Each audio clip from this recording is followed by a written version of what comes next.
this is a great time to close laptops, flip the phones over. We don't need it for anything we're going to do for this afternoon. So if you're here and you want to be all in on moving forward, this afternoon session is intended to help you get there. So this morning, you build a plan. When you get into the second quarter, what we see is a lot of people struggle to deliver on their plan, right? Struggle to do the things that they need to do. And what we want to talk about this afternoon is why, right? Why does it happen?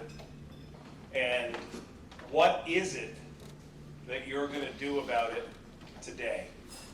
So there's something to think about, put out there to the room. What does it take to change? Any thoughts? Willingness. Andrew said a willingness. We got another willingness out there. What else? Discipline. Effort. Desperation. Very accurate statement.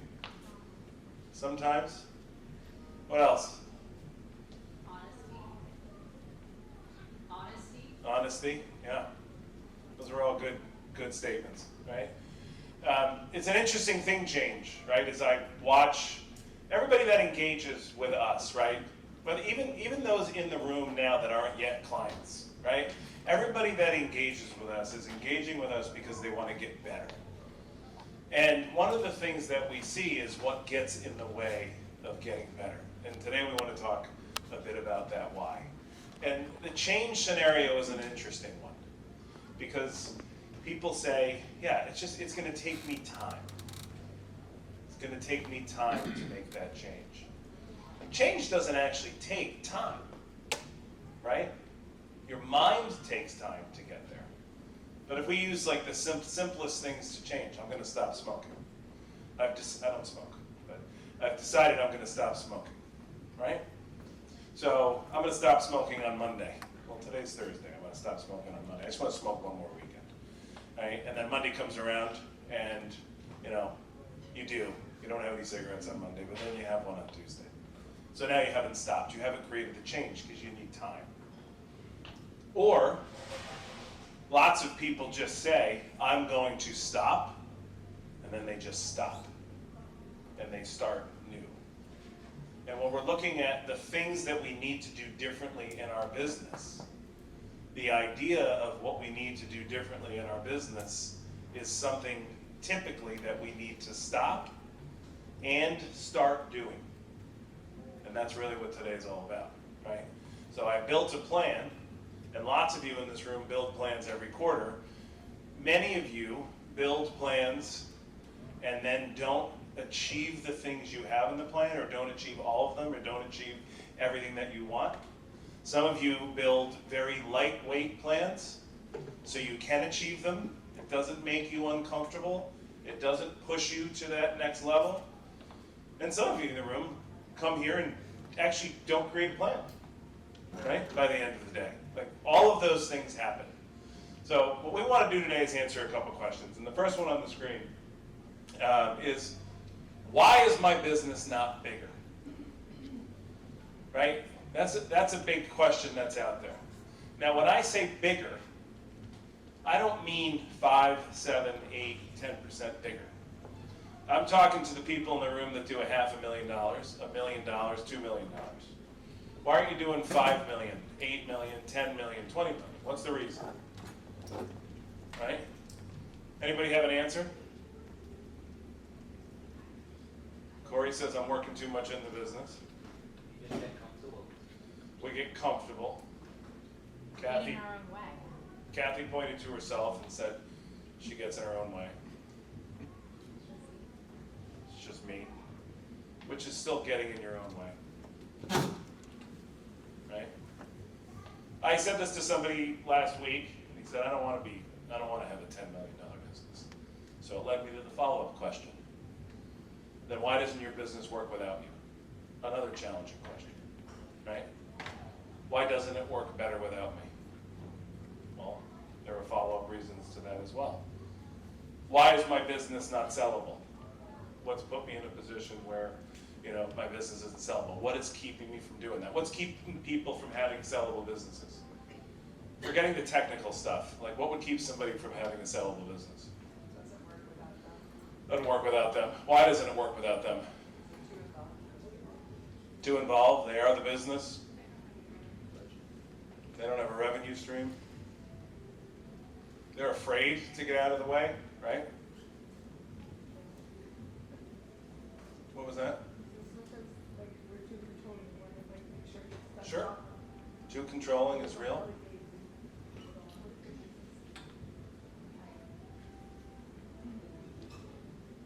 What business type is it?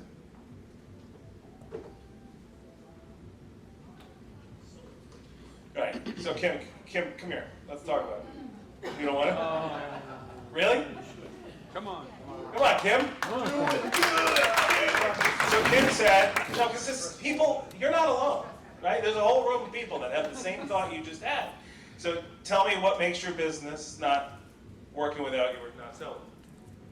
It's a solo law firm, so without me being involved, without me doing the work, first of all, there is no work, and then second of all, who's gonna buy it? Okay. So how do we make a law firm not a solo law firm? Initially, I thought automating more processes, making it more attractive for sale because anyone can step in and run it, but then I feel like there's too many moving parts for you to fully automate it, and it's fully automated, and it's not much of a thought. It's okay. It's okay. How could Kim make her law firm not solo? Thoughts from the room. Hire someone. What? Who's someone? A partner. Another attorney. What are your thoughts on hiring another attorney? I need the money to do that. So money's always on the list, right? Who says money's on my list of reasons I haven't scaled and grown? Right. Very common, right? You're not alone. So you can stand up here knowing you're in the comfort of other people. So what can we do about money? So here's a moment. I mean, I wish I could do it fast enough where I go all the way back to above and below the point, right? To say, okay, so if we've identified one of the problems is I need the cash flow to be able to do it. Because in fairness, Kim has a very nice size law firm, right? So the need statement is also something that you have to dig into. So I won't talk about your total revenue, but there. Can you keep it down over there? We're trying to have a moment up here, right? There is a pretty substantial law firm here. So in the definition of need, part of what we see businesses do sometimes is build the business up and build a life that lives off that business, right? And so one of the challenges to those people, and I say it is a challenge that you have, is as you're building your business, are you feeding your business feeding your business the money your business needs to grow? So a lot of times when we build our own business, we go, ooh, money! And then we take it and spend it, right? Anybody resonate with anybody? Show of hands. So Kim does not feel alone up here, right? Because she's really the brave soul who came up to talk about it, right? So the idea of it all is understanding that the business is an entity that needs to be fed. It's your child, it's your baby. So it needs a budget, it needs a financial plan. We need to understand what you do with it to scale and grow it. And at first, then you get paid. So, and you gotta strike the balance. None of us come from the same place, just like the video said, right? So whatever the scenario is as you go to build and scale your business, when I speak about the money piece, money is just what directly relates to you. Your amount of money that makes sense for your business and your lifestyle. But the one thing that we have to remember is what I just listed. So if Kim, as she built a good-sized law firm, no insult, and Kim's done some cool things she's not talking about, like bought an office space, right? So that has value, so good on Kim, congratulations, right? So it's not, there have been some very smart things that have happened, but part of what you do when you build it is make sure that you build it and have that budget attached, right? So what I've shown is money is a problem, but money can also be addressed with a plan. And Millie might give you some. Yes, as a business Money. owner, for 20 years I was a business owner myself, so I can relate to, I'm a banker. But sometimes fear factor gets in the way, right? Oh, money is an issue, how do I grow money? So sometimes we have to partner up. This is why I came to the other side of financial Yeah. planning, right? And I'm a banker, commercial banker. You partner up with the right team, and here you can get like a line of credit. And you're like, I don't need it, but I have it. Yeah. So when I do need to grow, I have cash flow Yep. that I can easily grow and then pay back. Yes. And Millie will only give you money when you don't need it, right? Because when you need it, it's hard to lend money. So it's an important rule for people to pay attention to. Whenever I have a client who's like thriving and very cash, there's a lot of cash in the business, that's literally the moment I say, go get a line of credit. And they're like, I don't need it. Yes, good. But you might down the road someday. My whole point in asking Kim to come up was, we can move past any one of those hurdles, right? You can solve, and today, right, if Kim doesn't want to be, which is Kim's choice, she gets to decide that. What do I want? And now I know Kim, I know she wants to be sellable, I know she wants it to work more without. So then we have to create a plan to be able to do that and move past some of these obstacles by doing uncomfortable things. Can we give Kim a round of applause for being there? And she's not alone, right? There's so many of us that are in the same place. So, all right, I want you to think a little bit about what's on screen, which you can't see, but you can see it right in front of you. All right? Why? So here's what you're going to do.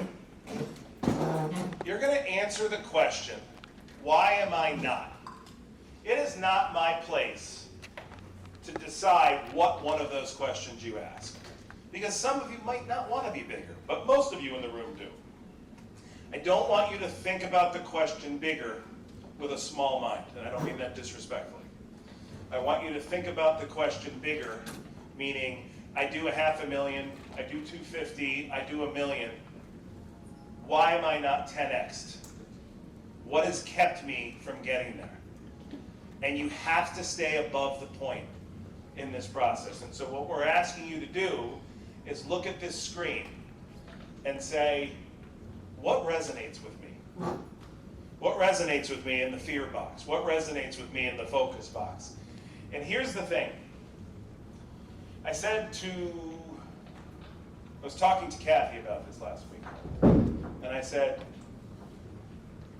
when you identify what the reason is, you should feel uncomfortable. This is not light work that we're trying to do here. And I can see the faces of every one of my clients, and I have reasons in the back of, God bless you. It's true, because she stays on it. I can think of so many of my clients' reasons why they're not whatever the answer to their question is. But for some of them, it's uncomfortable. They don't want to lean into it. Someone in this room, or a few of you in this room, are going to make a choice to really lean into this exercise. And you're actually going to make a choice when you walk out of here to say, I'm sick of this shit. I'm going to move forward and actually make some legitimate changes in my business. So you get to decide right now, if you're going to answer the question, why am I not bigger? Why does my business not work without me? Why is my business not sellable? Or why am I working so expletive much? One of those questions is relevant to every single person in this room. And when you answer it, I want it to feel as uncomfortable as Kim did. But did you see Kim felt a little uncomfortable next to me? Yes. I want the uncomfortable level to be, imagine if Kim was standing next to me buck naked in the middle of this room. I don't mean it in a disrespectful way. I mean it in a, if you actually want to make a change, like legitimately change where you are going with your business and where you're going with your goals, you have to be able to say, this is the thing that holds me back. So 5-7 minutes, just go through, look at some of the reasons. You'll also notice in the bottom here, I don't think the pointer works on that TV, but you'll see in the bottom, I might not know your fear. So feel free to list it there. But dig in here, guys, and let's spend a couple of minutes really focusing on this, and then we're going to start working through the whys. Who's willing to share some of the fears? What's that? Economy. What's that fear really? If you dig deeper. Unknown. Unknown. Okay. Fear of others' opinion. What was Eleanor Roosevelt's most famous quote?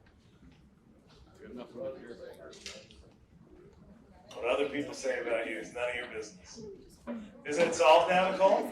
Isn't it solved now? What else? What fear? It's not a fear, Carol. You love shiny objects. It should be a fear, but sadly it's not. Kim? Competition. Good one. Okay. Kat? I circled 3/4 of this entire sheet, Yeah. and I boiled it down to my business isn't bigger because I don't have a clear strategy for how I get bigger, and that I know there's a ton of work that must go in to where I am to that 10x place, and I have this concern over my ability to take on all of that additional work. So I get comfortable and say, you know what, I'm just gonna stay where I am. Yeah. Everybody hear that? Did that resonate with people? I think that could probably resonate with a lot of people, right? So that's an interesting thing as we go through the stages of this exercise, because there's a question coming up that will maybe help you think about that. On average, how many fears did you circle? 2, 3, 9, 6. Kathy said almost the whole page. Dave? 10 total. 10. How about over there? How many fear? We got 2. So we got some prioritizers in the room, and then a lot of people. So here's what I would like you to do, is kind of do what Kathy just said, and what some of you already did, which is go back and really lean into the fear that you think is really holding you back. Who feels, like, show of hands, who honestly feels uncomfortable with the fear that they identified?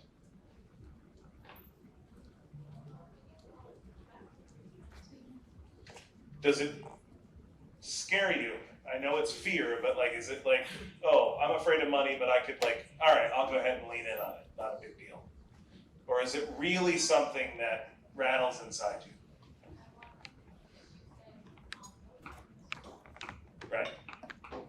So that's my question. How many people feel truly uncomfortable with the fear to say, this thing really, really makes me feel stuck in the mud and I don't know how to move past it?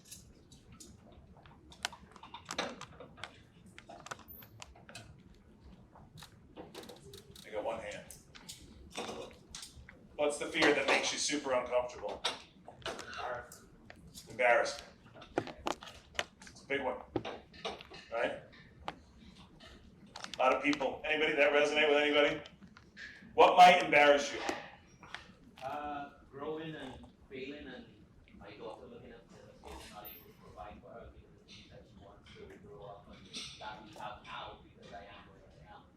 So to push past that, get out of that comfort zone, and it will fall apart, and then I have to restart from zero, and that lifestyle is gone. No. That's some heavy shit there, right? Yeah. Whew. Wow. All right, I don't really know what to do about that one. So I think that it's great to be able to put that out on the table, right? So then how do you look at that fear and truly get above the point of it, right? So there's a practical way of looking at it, and then there's the acronym of fear. So who knows some acronyms of fear? Face everything and rise. Face everything and rise. What else? What's another acronym of fear? Fuck everything and run. Fuck everything and run, right? A lot of people embrace that. Yeah, there's no HR in the room, so we can do whatever we want, right? False expectations. Right, that's my favorite one. False expectations appearing real, right? We create these things in our head. We let them go and go and go, and we make that our reality. The truth is, do you have the skills to do what you want to do? You do? Are you as good or better than everybody else that's out there? I would like to think so. Yeah. You believe it? Yeah. Yeah. So if that's the fear, then you have to look at the relevance of the fear, create a plan, stick to the plan, and charge forward. Right? So I know it's a little more complex than I'm making it, but the objective here today is to get really, really clear. So that's a very real thing. It's one that resonates with me, by the way, in my corporate career change. We were doing great, right? Other than I worked 70 hours a week, was never home, and my wife probably was going to divorce me within the next couple of years because she was sick of it all. Maybe, right? So go start over in your 40s, you know, when everything's comfortable and you have all the things you want, put the whole thing at risk. So there was real fear there, but when it's all said and done, I thought I was capable. I believed I was good or better than all the other people that were out there. And I put a plan together. And that's what we can all do to kind of scale and grow it. So I appreciate you sharing that. What I would ask you guys to do now, if you haven't done it yet, just take a few minutes and lean into the fear, singular, just like the video, the singular fear that you think if you tackled this, you have to be above the point. So if you have a fear and you're justifying your fear, you can leave now. Right? That's my fear. I justify it. It's a valid fear. Therefore, I'm going to do nothing about it. You won't go any forward from where you are in this moment. But if you have a fear and you're willing to push through it right now, because that's what it takes, because we all are scared. We all are afraid of the next thing we're going to do. But you either stay where you are or you charge forward and get to the next level. So I'd like to see you sort of pull those fears back. Pick the one that makes you the most uncomfortable. Just take 1 or 2 minutes. You know what it is. And then we're going to move on and kind of work through it. All right. I heard some pretty good, tangible, kind of SMART goal things that people want. Just remember that acronym of SMART. So specific, measurable, achievable or assignable, relevant, and time-bound. So as you're looking at the thing you want, make sure you attach that to it. So now let's talk about kind of circling back to the one thing you chose. So you'll see the example on the screen, right? What obstacles are keeping me from achieving what I want? So when we were digging into this, we sort of landed on this as an example. My obstacles are a lack of motivation, not focused, low team accountability, and my own prioritization. So just to kind of get specific on the things that are really holding back as an example. So now you're going to grab whatever you decided on. You're thinking about the thing you want, and now you have to list out what's keeping you from getting it. Okay, so this is obviously an important part. This is that exposed part where you're really being honest, right? Go back to the, I'm afraid to be embarrassed comment from before, which would hinder you from taking some steps maybe that you need to. So you got to get clear on that to make sure you then know what you're going to do to move forward. So hopefully you've been able to narrow it down a little bit. For those of you that circled 3, 4, 5, 7, 8, 10 things like I did, we cannot overcome all of those obstacles today or tomorrow. But we can narrow things down, right, to make it more accomplishable, right, more palatable, give us a path forward. And so what we want to do now is we want to think about, not necessarily as it relates to what you circled, but think about what you really, really want, right? And as we're leaning into the uncomfortableness of the obstacles, we want to get just as specific with this one. And just like this one reads, which I think is telling for a lot of businesses. I want a business that grows even though my involvement in that growth is evolving, transitioning from direct revenue production to leading the team's revenue production. And a couple people have already touched on it in the last 15 minutes about talking about this. So this is just a little more specific way of talking about having systems, having more people, and having them start to produce revenue for you So while you're still engaged with the business, this particular piece becomes a little bit less of your to-do list, right? So think about what you're missing, what you really want. Is it time-based? Is it another person? Is it financial, right? Is it personal? It could just be something about yourself that you want to impart into the business and get better at because it's a weakness that you feel you have. And when Arif and I are working on, especially the afternoon portions of GrowthCLUB, we're always taking a minute to think, okay, who's this going to resonate with, right? And we can both think of clients that are struggling in certain areas. Oh, I know what Lala's going to circle. I know what Aubrey wants to work on. These kind of things. And this one was across the board, right? Everybody has obstacles. Everybody has things they want to move forward. And to really shrink it down further in the example with Kathy, if that's an overwhelming thought, right, then maybe what you want is to figure out how to just take that first step in becoming bigger, or just defining that first step in becoming bigger. Instead of just, I want to be bigger, if you need to shrink it down so you can manage it and you can create some momentum, it might just be a planning exercise. Yes, Kathy? So what if when we write down what we really want, we write down something that we recognize is probably impossible? Recognize that it's probably impossible. Yeah, I'm happy to read it if that Sure. Yes, please. Yeah. So I wrote, I want a clear strategy and plan that more or less guarantees my business's success to achieve 10x growth in 2 years, such that I can begin to make the difficult and scary decisions that are necessary to free me from the constraints of today and clear the path to achieving what I actually want.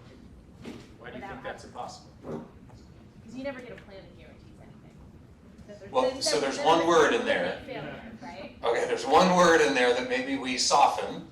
Guaranteed. I wrote more or less. More or less. So if your thing feels too daunting, then shrink it down. But I don't know, I don't think there's anybody in here that doesn't think you can do exactly what you just said. You just don't have a plan to do it yet.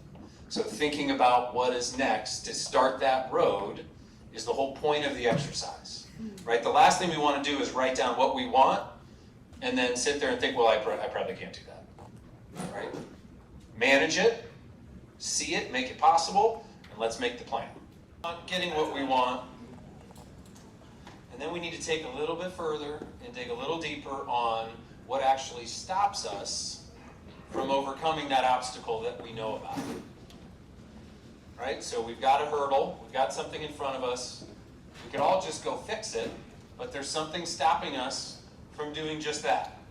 And the example that we have is my current role in the business is exhausting and inefficient. I do not have the focus and or energy to dig in on the details and provide feedback. Right? So someone's seeing an obstacle and they're almost saying, I just honestly don't have the energy to go do it. I'm tired. Things are good enough. Right? But if we're truly working on answering the questions that we posed, then it's time to ask the real question of how we push past that. Right? You're going to walk out here and decide to do it or not do it. That part we can't necessarily control, but let's at least identify it and figure out what is it that is stopping me from getting past the things that I've circled. Right? And as Arif touched on earlier, somebody in this room is going to take this seriously, right, and run with it, and they're going to come back in June with an entirely different business.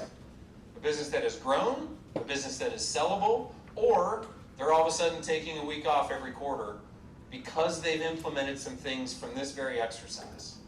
So I did it for my business, and I plan on being that person. If anybody'd like to come along with me in June, then dig deep and figure out what is stopping you from moving past those hurdles. This last piece, trying to figure out how am I going to overcome it before actually writing out the plan. Any light bulbs go off for anybody? Anything they've been avoiding that they think if I just lean into this and spend some time on it, it can help me overcome an obstacle. You gotta do the work. You gotta do the work. How do we do that? That's the next step, right? What are the habits and the patterns and the resources I need to use to be able to get myself to do the work? We all avoid things. That great line, the magic you're looking for is in the work you're avoiding. I believe it. It's very true. And that's easy to say, just do the work. But what's the next step to that? Is there a resource? Is there a book? Is there another person that can do it for you? Is there a system that's not in place that you can put in place to make that work easier? And that's the whole idea behind making the actual plan. So thinking back to the video where we went through, and that may have sounded familiar for those of you that have been, very similar to the Warren Buffett 25-5 rule we've shown multiple times. And you see the pattern, which is getting super specific about how to overcome or how to achieve something that's important to you. And the same goes for this, right? So you've gotten yourself uncomfortable, you've pushed and leaned into things that make you squirm a little bit, but now we got to think practically, right? How do we take steps, right? And we want to follow this process, right? We want to decide what we want, which we've done. We want to write it down, and as we work this plan, we want to write it down. We want to set some deadlines, and like Kathy mentioned, this isn't necessarily a 2-year deadline. This could be a next week deadline, because all I need to do is get started, right? And take that first step, because that momentum can carry you through to places that you haven't been able to get to before. So set a deadline for yourself, whether it's the first step or the entire plan. Write everything down that needs to be accomplished, organize into a checklist, and then take action. Do the work. Right? That's why we're here. And again, someone's going to grab onto this, and they're going to run with it, and I can't wait to hear the stories at the next Growth Club, because this can work.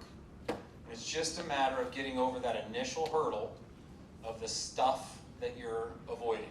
Whether it's for any of those reasons you circled on that front page, it's to recognize it and try to work your way through it.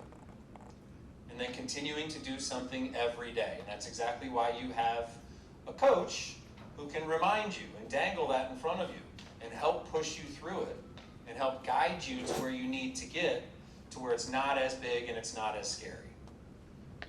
Okay? So, a few minutes here where we're actually going to try to map out the actual plan. So as you look through the examples in the last couple of steps, and as you wrote through those, read through those again, and then we think about, when we're done with this, how this ties back to the goals you laid out for second quarter.